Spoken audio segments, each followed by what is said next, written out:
And again, what are we going to do about it? How are we going to deal with it? How are we going to stop it? I know the answer. There is only one person who can stop it. Did you know that? You are. You are the person, the one you have been waiting for. We are magnificent, beautiful, godlike, divine human beings. Ladies and gentlemen, sisters and brothers, in this auditorium and in the whole world, thank you so very much for being present with us. And for now, please enjoy this anthem.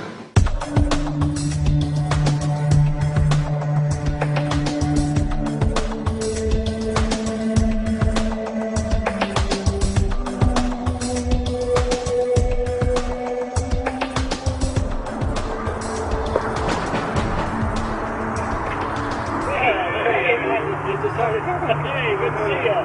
Hey, right on time. Come on in. So, anyway, I'm glad that the weather's been good for you fellas so far. Just think if we were doing this in the wintertime, you might, if you're going to Washington, D.C., you might run into snow. Thank God we're not. That's right. You know, it's interesting because of the different weather modification programs. There's something like, I think, right around 32 in the continental U.S. alone going on. So the theory is that geoengineering is in part weather modification. You know, Mike, that's a very good point. There are so many subsets connected with this issue of geoengineering. People are writing to us all the time with information about the connection to global warming, the connection to weather modification. Some people think there's a connection with Morgellons disease. Others think it's kind of a means of transmitting electromagnetic impulses from the HAARP antenna system up in Alaska and Siberia. Boy, it gets your head spinning. And each area, I think, is worthy of investigation, but we have so little time. I think it's wise for us to stay focused on just the aerospraying and the toxic effect of these chemicals and the destruction of the planet and the damage to human health. What more do you need than that to convince people that we have to put a stop to it? So to stay focused, I think, is our mission on this one.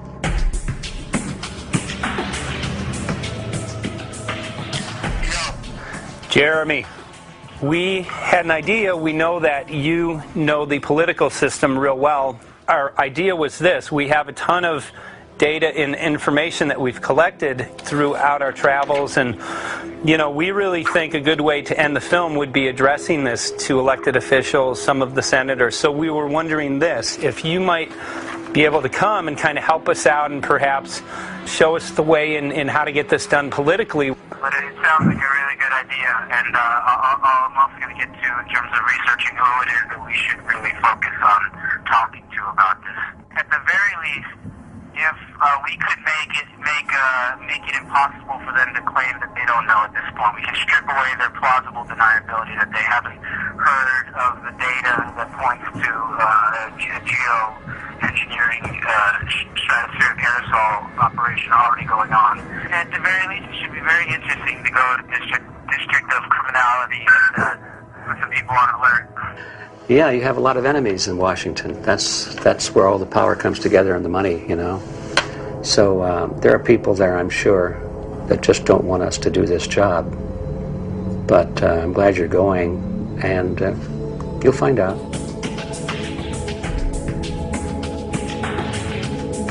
We took the data to Washington, D.C. There we presented our elected officials with the following letter.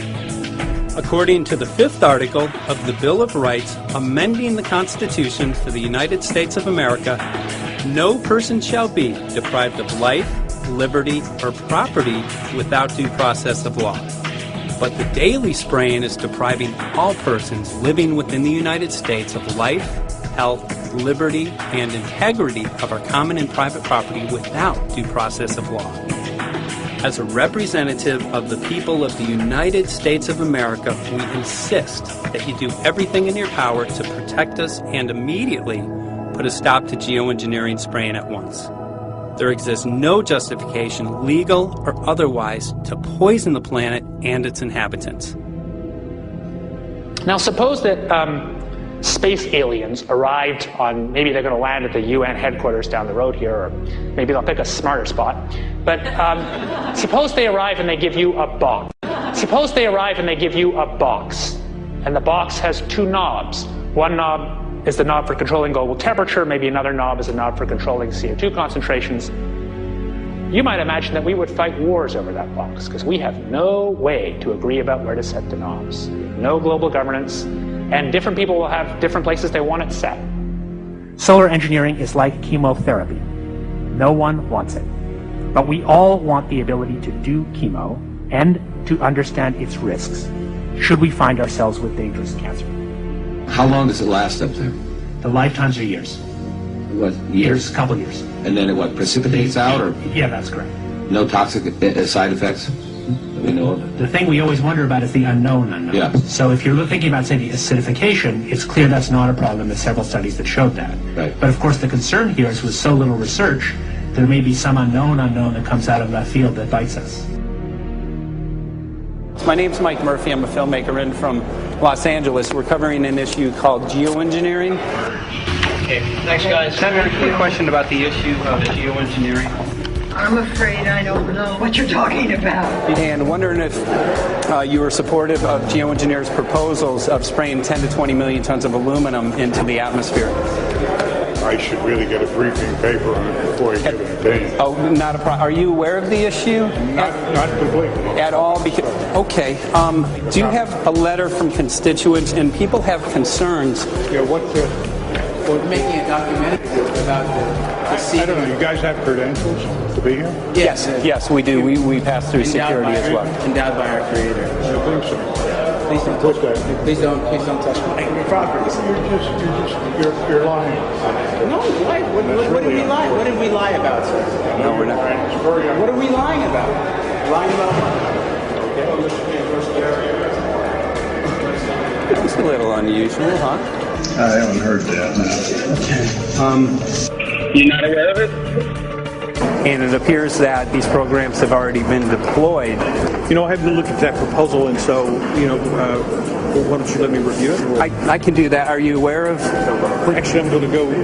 Yeah. Let me go ahead and get that. I will take a look at this, and I will act accordingly. General, this program, this openly covert program of the aerosol spraying, stratospheric aerosol spraying, geoengineering, using tons of aluminum, spraying it up in the sky. I have no idea what you're talking about. Okay. Commonly called chemtrails, sir. When you were the head of NEMA, did you see the aerosol trails? Mike Murphy, filmmaker in Los Angeles. Hi, sir. And we're covering an issue called geoengineering, and wanted to know if you're supportive of geoengineers' proposals.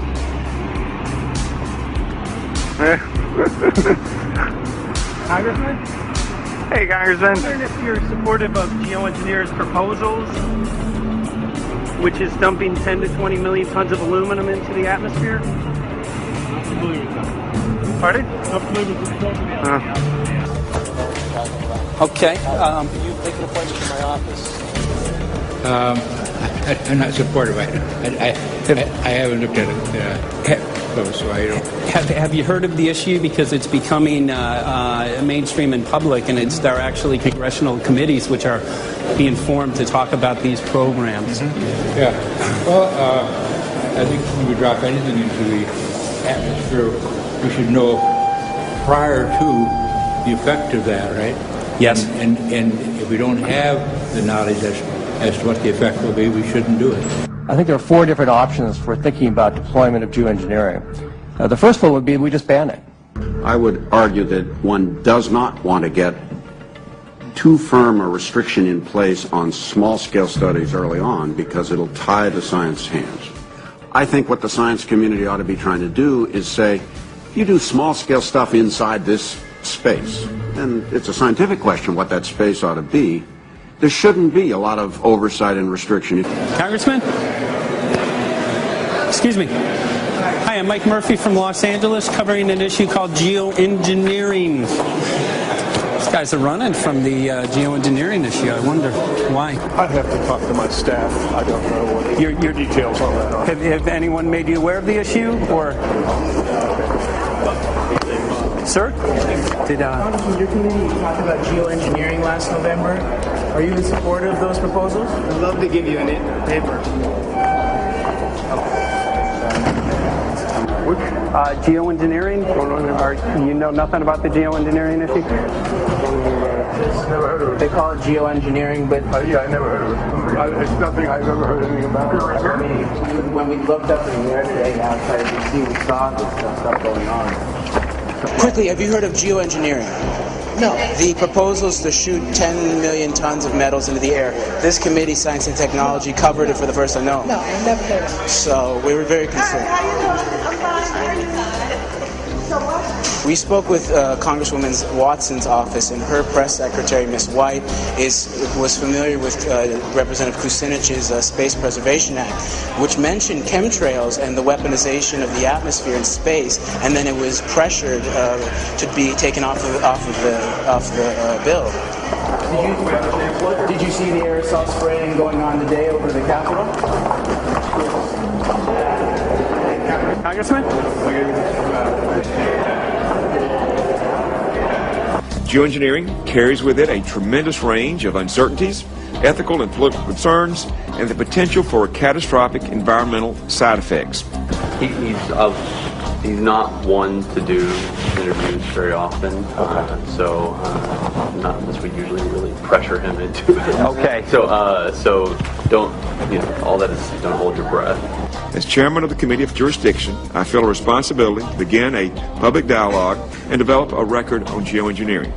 We want to know if you're supportive of their measures by spraying 10 to 20 million tons of aluminum into the atmosphere? No, I think we need to have more research. Okay. And about the issue of current deployment, there's literally a mountain of evidence that many people believe proves the deployment of these programs. Any knowledge of that? No, there's certainly not a mountain of evidence. But I do support research into geoengineering, and I also support looking into the international governance of that. Okay. I hope anybody that has studied it knows, at least I think, that it's a radical proposal, and I hope we don't have to use it, but there may come that point in time where we do. Now, if we could provide you with the evidence that suggests that these programs are and have been ongoing, would you be willing to address this publicly? We've had about 3 or 4 hearings on it. We have addressed them publicly. Well, not about the proposals, but about the current deployment of these programs. Citizens. I don't support the current deployment. I think we need to have more research, and they have consequences that go beyond one nation. And so I think that there needs to be governance to that. Governance is not simply an issue of deployment, but governance before deployment in terms particularly of large-scale scientific fieldwork. I concede that on this subject and in general, it's not popular to talk about global rules. And when these people started talking about the need for UN Security Council oversight, a supranational environmental security enforcement with a strong mandate by the UN, it really is clear that they're looking for a global power behind the manipulation of the environment. But I do think it needs to be sort of an international kind of treaty that does tie and bind all nations into a common fate. It is a common fate. And unfortunately, it's not just big governments that could do this. It is small governments. It is billionaires probably could figure out, I'm going to save the world all by myself, and I won't bother to mention